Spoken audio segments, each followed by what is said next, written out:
Hello student, welcome to our YouTube channel commerce efficiency. आज की class में हम कवर करेंगे डेरिवेटिव डिमांड कर्व, यानी कि डिमांड कर्व को बनाएंगे law of diminishing marginal utility के थ्रू, और इसकी क्रिटिसिज्म करेंगे जो हमने law of diminishing marginal utility start किया था। अगर अभी तक आपने लास्ट वीडियोज़ नहीं देखी, देखिए, क्योंकि सारा टॉपिक जो बनता है इससे पहले वाला वो मैंने कवर करा दिया है पिछले वीडियोज़ में। आप देखिए सारी वीडियोज़ ताकि आपके स्टडी में कंसिस्टेंसी बनी रहे। अगर अभी तक आपने मेरे चैनल कॉमर्स एफिशिएंसी को सब्सक्राइब नहीं किया, सब्सक्राइब कीजिए ताकि जब भी मैं न्यू वीडियोज़ अपलोड करूँ सबसे पहले नोटिफिकेशन आपके पास आए, आप वीडियोज़ को देखें और आपकी स्टडी बूस्टअप हो। Derivative of demand curve, derivative का मतलब क्या है कि यहाँ पे ड्राइव करता है डिमांड कर्व किसके through, law of diminishing marginal utility के थ्रू। यानी कि लॉ ऑफ डिमिनिशिंग मार्जिनलिटी की हेल्प से हम क्या करेंगे, डिमांड कर्व को ड्रॉ करके चलेंगे। जो प्राइस होता है कंज्यूमर वो पे करता है कमोडिटी का, किसके बराबर होना चाहिए, उसकी यूटिलिटी।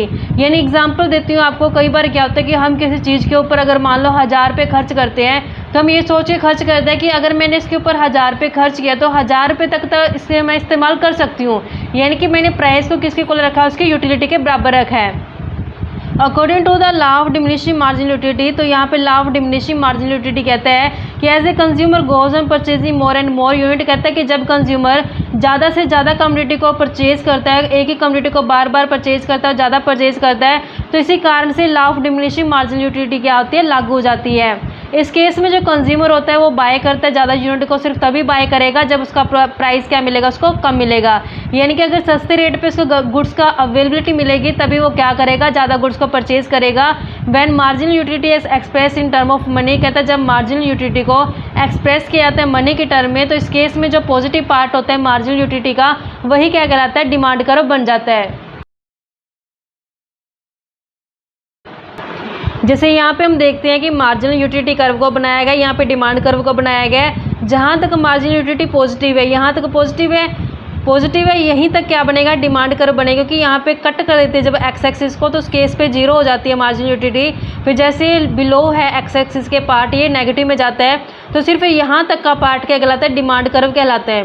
जैसे यहाँ पे डिमांड जो ड्रॉ किया गया डिमांड कर्व वो सिर्फ यहाँ तक का ड्रॉ किया गया है, यानी कि जहाँ तक डिमिनिशिंग मार्जिनल यूटिलिटी पॉजिटिव होती है वहाँ तक क्या होता है, डिमांड कर्व होता है। आई होप कि आपको ये क्लियर हो गया। अगर टॉपिक नेक्स्ट आते है इसकी क्रिटिसिज्म, यानी कि जो law of diminishing marginal utility इसकी क्रिटिसाइज किया जाता है। हम जानते हैं बच्चों के जितने भी हम लॉ पढ़ते होते हैं वो किसी ना किसी एजम्पशंस के ऊपर बेस्ड होते हैं, तो जब भी उनकी क्रिटिसिज्म की बात आती है तो उन्हीं एजम्पशंस को दूसरे इकोनॉमिस्ट क्या कर देते हैं, क्रिटिसाइज कर देते हैं। तो यहाँ पे भी ऐसे ही किया गया कि जो इसकी एजम्पशंस मानी गई थी law of diminishing marginal utility की, तो उन्हीं को क्या माना गया, इसकी क्रिटिसिज्म माना गया है। जैसे सबसे पहले जो क्रिटिसिज्म आती है हमारे पास, cardinal measurement of utility is not possible. जब हमने पढ़ा था ये कंसेप्ट, उसमें बोला गया था कि यूटिलिटी को जो मेज़र किया था वो कार्डियल यानी कि नंबर के फॉर्म में किया जाता है। लेकिन यहाँ पे क्रिटिसिज्म कहता है कि जो यूटिलिटी होती है उसको नंबर की फॉर्म में मेज़र करना क्या है, मुश्किल है। कि the assumption of the law that marginal utility can be measure in a cardinal number is not correct. कहते हैं ये जो अजम्पशन है ना, इसकी मानी थी कि मार्जिनल यूटिलिटी को मेज़र करेंगे कार्डियल नंबर्स में, तो कहते हैं करेक्ट नहीं है assumption. In the absence of cardinal measurement, कहता है अगर कार्डिनल मेजरमेंट नहीं किया जाता, one can not calculate diminishing marginal utility, तो कहता है कि हम डिमिनिशिंग मार्जिनल यूटिलिटी को कैलकुलेट नहीं कर सकते। नेक्स्ट आता है marginal utility of money is not constant. यहाँ पे अजम्पशन मानी थी इसने कि जो मनी की मार्जिनल यूटिलिटी होती है वो क्या रहती है, कांस्टेंट मानी जाती है, जबकि रियल लाइफ में जो मनी की मार्जिनल यूटिलिटी होती है वो कांस्टेंट नहीं होती है। According to law of diminishing marginal utility money is taken as a measure of utility. तो यहाँ पे मनी को इसने सोर्स माना था मेजरमेंट करने के लिए यूटिलिटी को। But in the marginal utility of money never remains constant, की कहता लेकिन जो मार्जिनल यूटिलिटी होती है मनी की वो कांस्टेंट नहीं रहती है। As such money can not be reliable and certain measure of marginal utility. तो कहता है यहाँ पे जो मनी को लेकर के हम मेज़र करते हैं मार्जिनल यूटिलिटी, तो कहता है ये सही तरीका नहीं है मेज़र करने का, तो ये क्या है, इसकी कमी है। नेक्स्ट आता है every community is not an independent community. इसने अज्यूम किया था कि हर एक कम्युनिटी जो होती है वो इंडिपेंडेंट नहीं होती है, यानी every community is not an independent, कहते हैं इंडिपेंडेंट नहीं होती है। तो यहाँ पे अनदर असम्पशन दिस लॉ की diminishing marginal utility that the marginal utility of one community has no effect on the consumption of other community is also not correct. तो यहाँ पे बोला था इसने असम्पशन में कि जो मार्जिनल यूटिलिटी होती है कम्युनिटी की उसका कोई इफेक्ट नहीं पड़ता जब हम कंजप्शन करते हैं दूसरी कम्युनिटी को। कहते हैं रियल लाइफ में ऐसा पॉसिबल नहीं है। As a matter of fact no community is independent of the other. कहते हैं कि ऐसा रियल लाइफ में नहीं पाया, तो कोई भी कम्युनिटी जो होते हैं वो इंडिपेंडेंट नहीं होती एक दूसरे के। जो मार्जिनल यूटिलिटी होती है एवरी कम्युनिटी की वो अफेक्ट होती है जो कंजप्शन होती है अदर कम्युनिटी से। इफेक्ट क्या देखने को मिलता है, it is very difficult to make precise estimate of margin utility. तो यहाँ पे सही तरीके से प्रिसाइज होता है, एक्यूरेट तरीके से एस्टिमेट लगाना फिर मार्जिन यूटिलिटी का क्या हो जाएगा, मुश्किल हो जाएगा।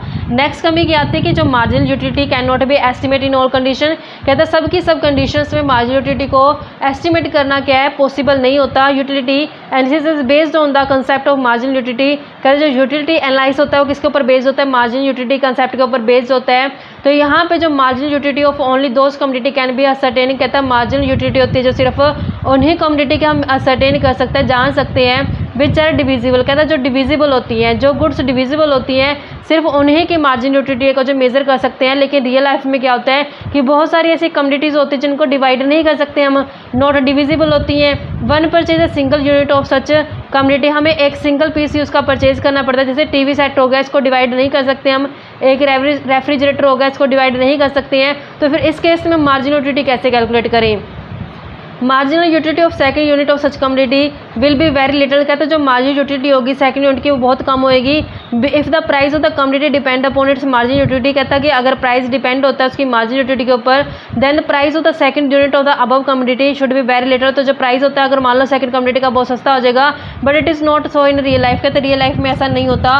कि जैसे भी एग्जाम्पल देता है कि अगर मान लो कि हमने रेफ्रिजरेटर ले लिया, तो अगर इन फ्यूचर में वो सस्ते रेट पे मिलता है तो क्या मैं दूसरा रेफ्रिजरेटर खरीद सकती हूँ, नहीं, क्योंकि हम उसको एक ही परचेज कर सकते हैं, बार बार ज़्यादा थोड़ी ना खरीदेंगे उसको। तो यहाँ पे जो इसकी अजम्पशन थी कि डिविजिबल गुड्स के ऊपर जो लागू होता है मार्जिन यूटिलिटी, लेकिन कुछ गुड्स ऐसी होती है, कुछ कम्युनिटी ऐसी होती है जिसको डिवाइड नहीं कर सकते, हम डिवाइड नहीं कर सकते, उसके इसमें फिर कैसे मार्जिन यूटिलिटी को कैलकुलेट कर सकते हैं, तो इसकी कमी होती है। अनरियलिस्टिक अजम्पशन, कहते हैं जो इसकी अजम्पशंस होती है, मान्यताएं हैं जो इस कंसेप्ट की, जो ये ला अजम्पशन के ऊपर बेस्ड है, वो सारी अजम्पशन को क्या माने से अनरियल माना है कि रियल लाइफ में वो पाई नहीं जाती हैं। This law is based on the many unrealistic assumption, कहते हैं जो ये ला है बहुत सारी ऐसी अनरियलिस्टिक अजम्पशन के ऊपर बेस्ड है। It is applicable only when the taste, कहते हैं ये सिर्फ तभी एप्लीकेबल होता है जब taste, habit, fashion, income etcetera consumer की क्या रहेगी, कांस्टेंट रहेगी, सिर्फ ये तभी लागू होगा। बट इन एक्चुअल लाइफ, लेकिन रियल लाइफ में क्या होता है, कंज्यूमर का जो टेस्ट होता है, उसकी जो हैबिट होती है, फैशन होता है, इनकम होती है, वो चेंज होती रहती है। ड्यू टू देयर चेंज, तो कहते हैं इस चेंज के कारण application of the law become a confuse proposition, तो यहाँ पे जो एप्लीकेशन होता है इस लॉ की फिर क्या आ जाएगी, वो कंफ्यूज हो जाएगी, यानी कि फिर इस केस में तो लागू होगा ही नहीं ये लॉ, क्योंकि ये लॉ लागू ही तब होता है जब ये कॉन्स्टेंट मानी जाती है, यानी कि कंज्यूमर का टेस्ट, प्रेफरेंस, हैबिट वगैरह चेंज ना हो, तभी जाकर के law of diminishing margin utility लागू होता है। जबकि रियल लाइफ में ऐसा नहीं होता कि जो इनकम ते कंज्यूमर का टेस्ट होता है, प्रेफरेंस होता है, वो चेंज होती रहती है, तो इस केस में फिर ये लॉ का लागू होना मुश्किल है। तो इस तरीके से बच्चों ये लॉ था, law of diminishing margin utility. Next हम कवर करेंगे जो लॉ बनता है law of equi margin utility, तो आगे आने वाली नेक्स्ट क्लास में आपको कवर कराऊंगी। ऐसी रेगुलर वीडियो देखने के लिए आप मेरे चैनल कॉमर्स प्रोficiency को सब्सक्राइब, लाइक एंड शेयर करें। अगर आपको सजेशन है, करें तो आप मुझे कमेंट बॉक्स में कमेंट कर सकते हैं।